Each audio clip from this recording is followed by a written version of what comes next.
우리가 이제 내일부터 마스크를 벗게 됩니다. 맞죠? 얼마나 좋은지 모릅니다. 몇 년 동안 우리는 코로나19 팬데믹으로 굉장히 어려운 시간을 보냈습니다. 특별히 교회는 무척 힘든 시간들을 보냈습니다. 왜 전염이 시작되면 꼭 교회에서 시작되는지, 예배 드리고 난 다음에 왜 전염이 그렇게 많이 되는지 이해가 안 되는 시간들이었습니다. 그 많은 사람들이 지하철을 타고 다녀도, 버스에 갇혀 있어도, 공공장소에서 행사하고 뭐 먹는 거 다 해도 거기서는 한 명도 안 나와요. 이태원에서 파티를 하고 클럽에서 춤을 추고 술을 마셔도 거기서는 아무도 안 걸리는데 왜 교회에서 예배만 드렸다 하면 걸리는지 몰라요. 이해가 안 됐습니다. 그러나 정부 방침에 모이지 말라, 몇 명 이하는 모이지 마라, 정부 방침을 안 따를 수도 없고요.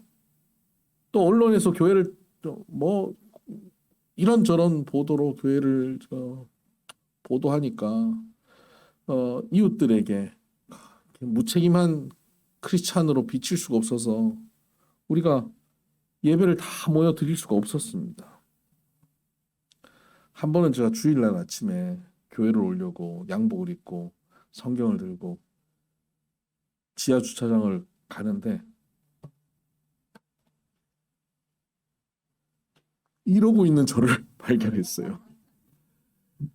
누가 교회 가는 나를 보는 거 아닌가? 교회 간다고 지금 나한테 욕하는 거 아닌가?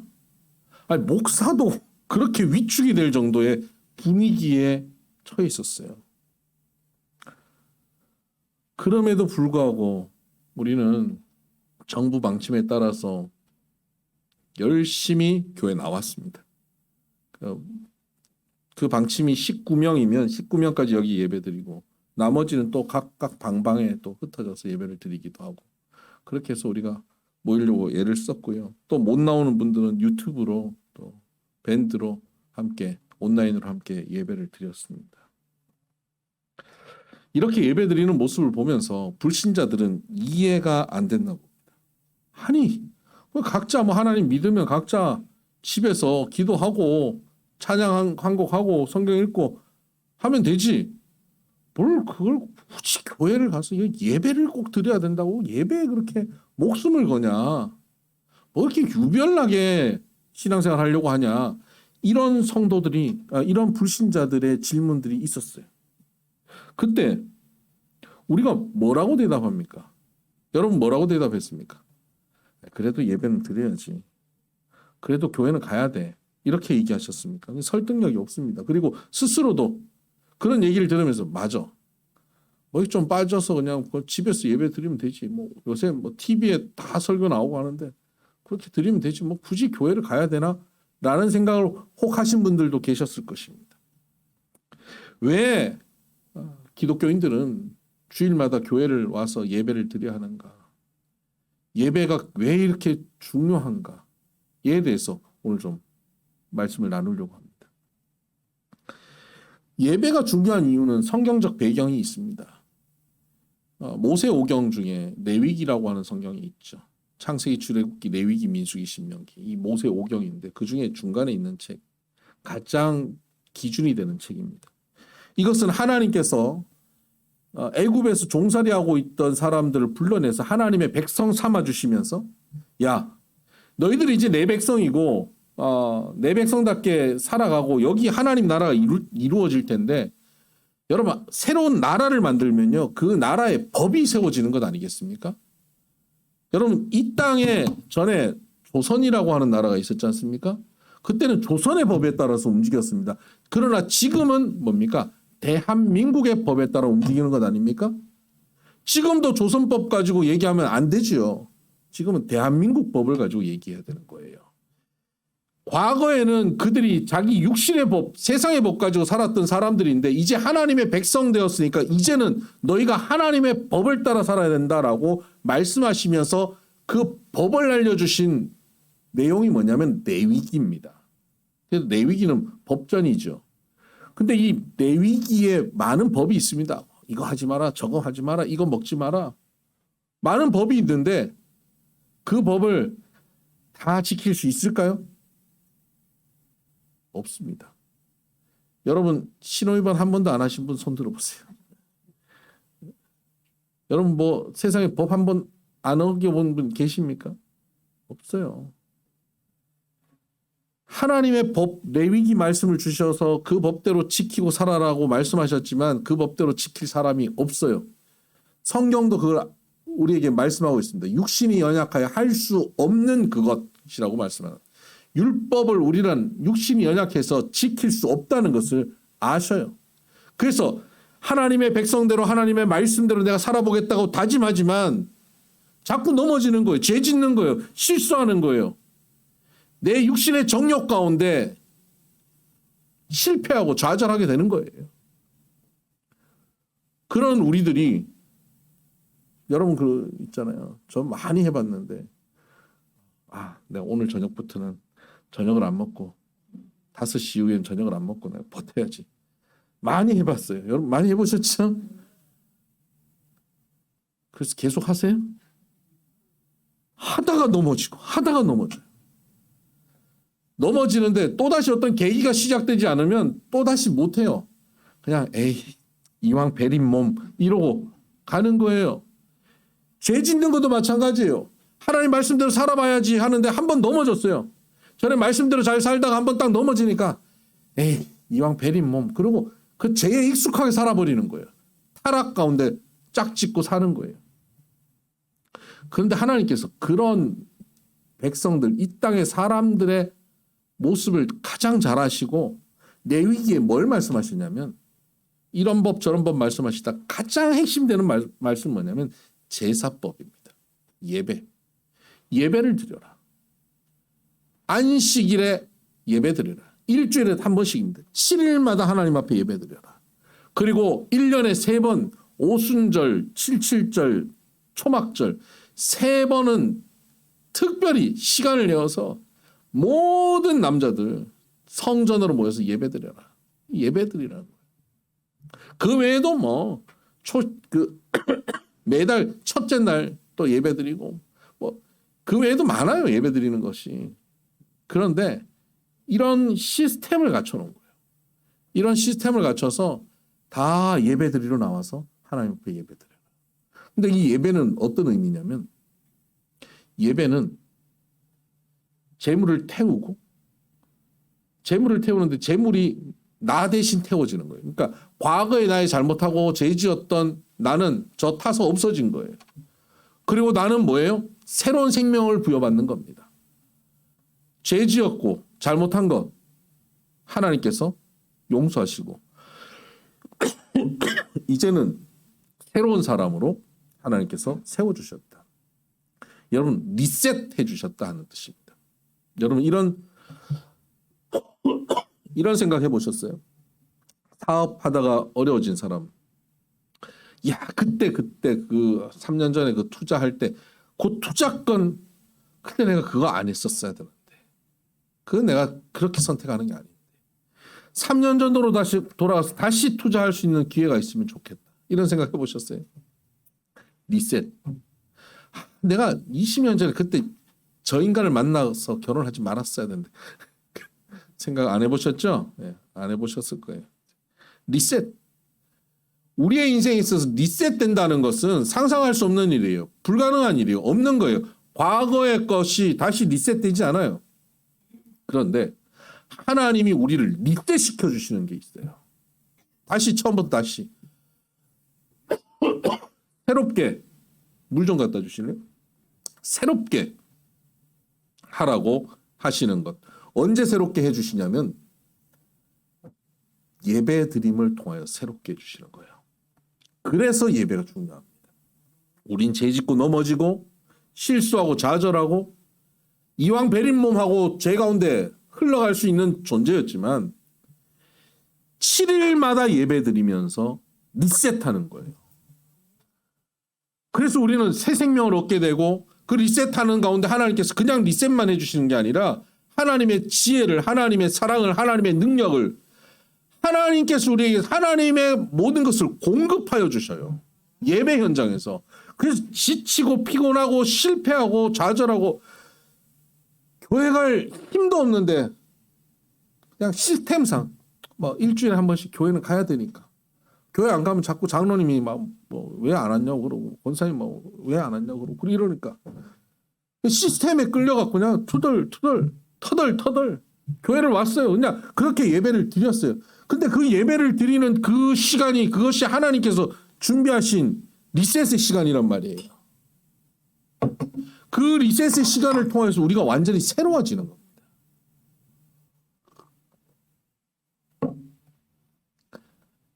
지금 이전 것은 지나갔으니 보라 새 것이 되었도다. 여러분 지난 한 주간 여러분의 삶 가운데 여러분이 넘어진 모습이 있었습니까? 죄 가운데 여러분 스스로도 실망하는 모습이 혹 있으셨습니까? 오늘 이 예배의 시간은 예수 그리스도가 그런 나를 위하여 대신 죽으시고 피 흘리시고 우리를 씻어주시고 너 죄지었던 너 이전 것은 지나갔으니 보라 새 것이 되었다. 아니 저 맨날 이러는데요. 내가 안다. 너 맨날 그러는 거 안다. 그래서 예수 그리스도가 죽으신 거다. 웬만하면 예수가 죽을 필요가 있겠냐? 예수님이 죽으셔서 나를 사하여 주시고 새롭게 기회를 주신 겁니다. 여러분 이게 예배입니다. 그래서 성도는 이 예배 시간을 통하여 새로워지고 새로운 힘과 용기를 얻고 능력을 얻어서 살아가게 되는 거예요. 하나님 나라를 이 땅에서 누리는 성도의 삶은 이런 거예요. 근데 예배를 멈춰요? 예배를 제대로 안 드려요? 예배를 안 드리면서 나는 혼자서 기도하고 혼자서 성경을 읽으면서 난 하나님 믿는다?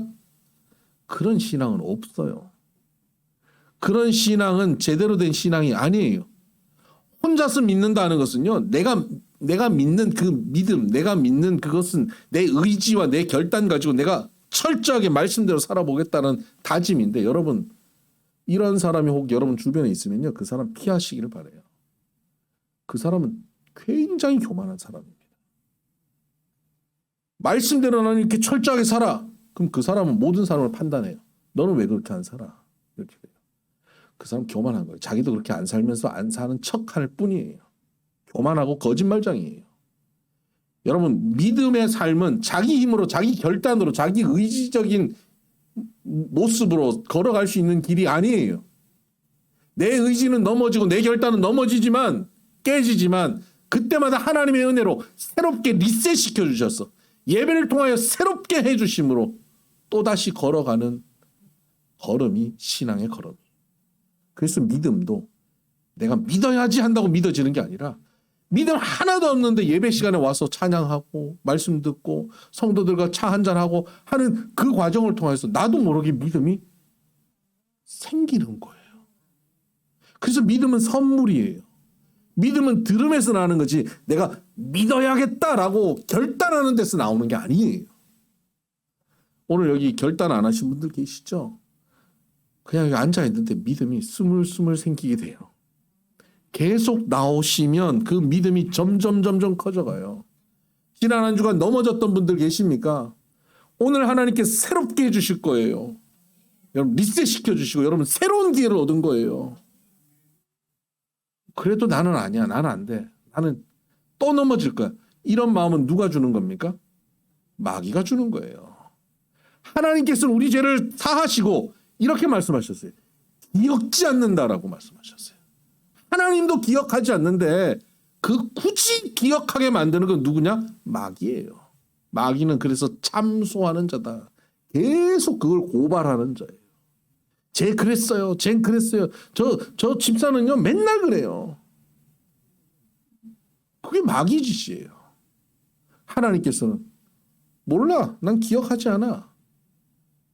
예배를 드리고 나면 하나님 기억하지 않아요. 그리고 우리는 새로워지는 거예요. 이것이 성도들이 살아갈 근거예요. 이것 없이 우리 성도는 살아갈 수가 없어요. 그래서 예배가 중요한 겁니다. 그래서 예배는 목숨 같은 거예요. 예배는 반드시 지켜야 되는 겁니다.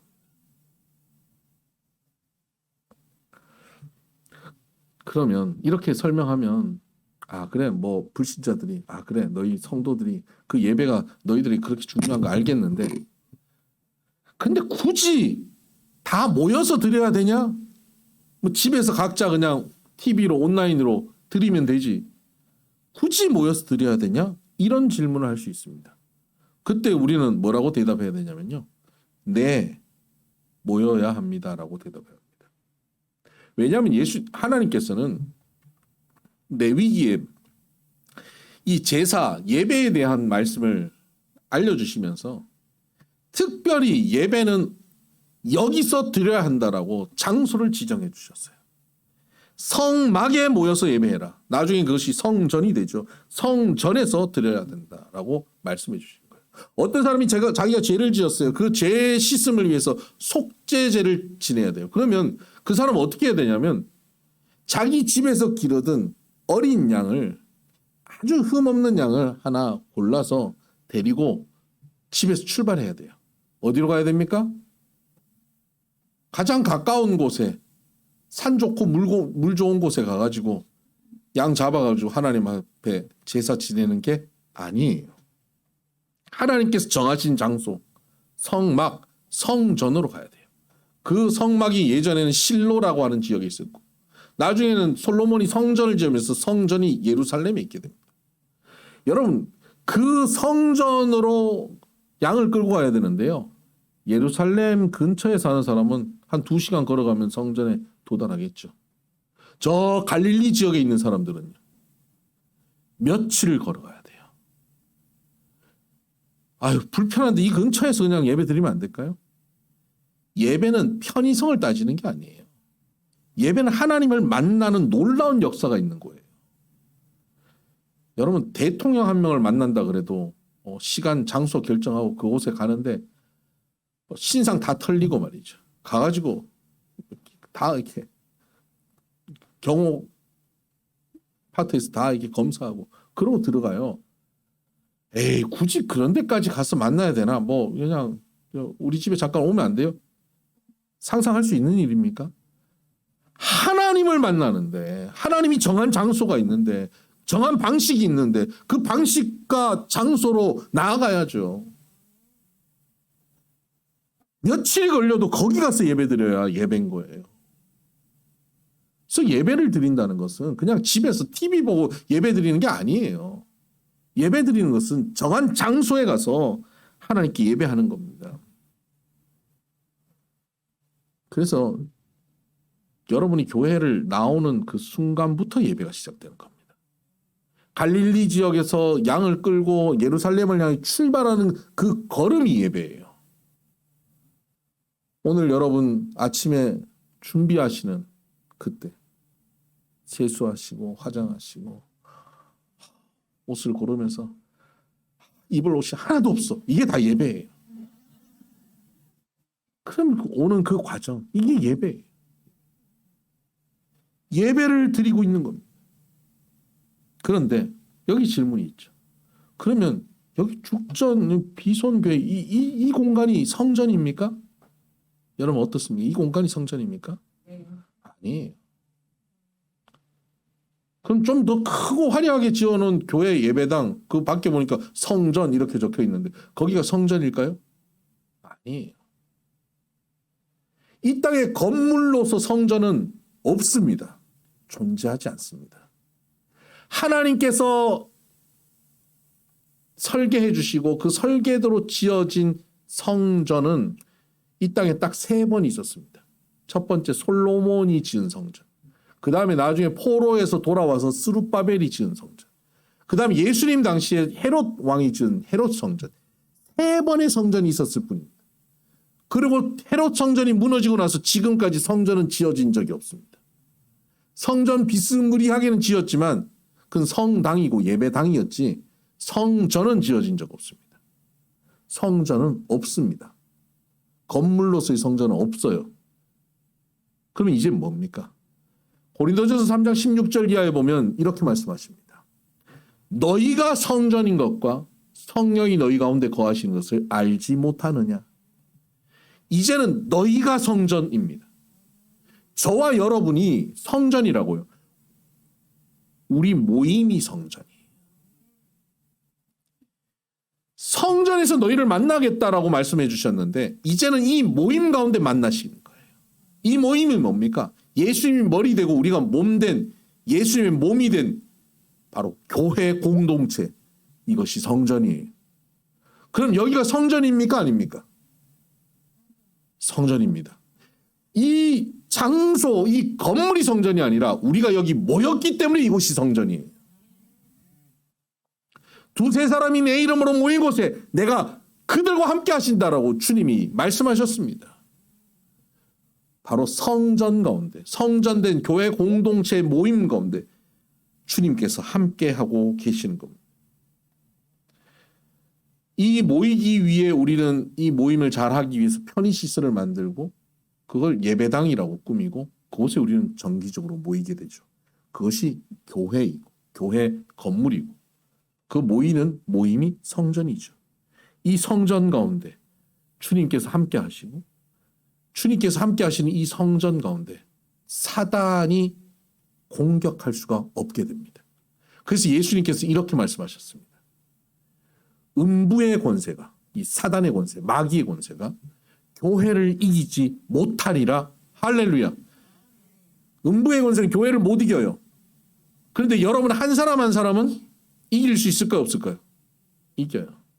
사단이 얼마나 강력한 존재인지 몰라요. 우리를 얼마나 많이 공격하는지 모릅니다. 그런데 그 공격에서 이길 수 있는 길은 성전, 교회 공동체에 붙어 있는 거예요. 다윗이 예전에 사울 왕에게 공격을 받았습니다. 너무너무 억울한 사단의 공격이죠. 너무 억울한 상황이었습니다. 그때 다윗이 자기의 스승인 사무엘 제사장에게 찾아갑니다. 그랬더니 사무엘이 그 다윗의 억울함을 다 듣고 함께 예배드립니다. 그런데 사울 왕이 그걸 알고는 킬러를 고용해서 다윗을 가서 죽이든지 잡아오든지 해라. 킬러를 보냈습니다.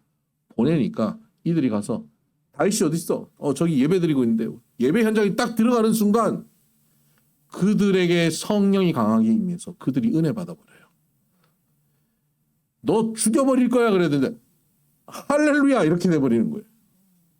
그들이 은혜를 받고 변화됩니다. 그랬더니 사울 왕이 또다시 킬러들을 고용합니다. 이번엔 절대로 은혜 못 받을 족속들을 골라가지고 쟤는 은혜 못 받을 거예요. 그게 기준이에요. 그래서 보냈어요. 어떻게 됐을까요? 은혜를 더 받아버려요. 그렇게 몇 차례 보내다가 나중에는 사울이 직접 찾아옵니다. 결단하고 옵니다. 은혜 안 받을 거라. 근데 사울도 거기서 은혜 받고 맙니다. 하나님께서 다윗이 하나님 앞에 예배드릴 때 이 예배 공동체가 하나님 앞에 나아갈 때 살기 등등해서 죽이려고 찾아오는 음부의 권세를 하나님께서 막아버리시는 겁니다. 여러분 이 역사는 오늘도 우리 가운데 일어나는 줄 믿으시길 바랍니다. 여러분을 공격하는 음부의 권세, 사단의 권세가 여러분이 신앙 공동체에 붙어서 하나님 앞에 예배할 때 여러분을 지킵니다. 여러분 사단은 성경에서 뭐라고 표현하냐면 마귀는 우는 사자처럼 삼킬 자를 찾아 두루 다닌다라고 말씀하고 있습니다. 우는 사자가 배고파서 울어요. 배고프다. 저 뭐라도 잡아먹어야 되는데 우는 사자가 삼킬 자를 찾아 두루 다니는데 저기 물소가 있다. 저기 얼룩말이 있다. 그래서 막 뛰어갑니까?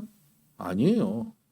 살금살금 가가지고 그 무리에서부터 떨어져 나와 있는 한 마리 그걸 공격합니다.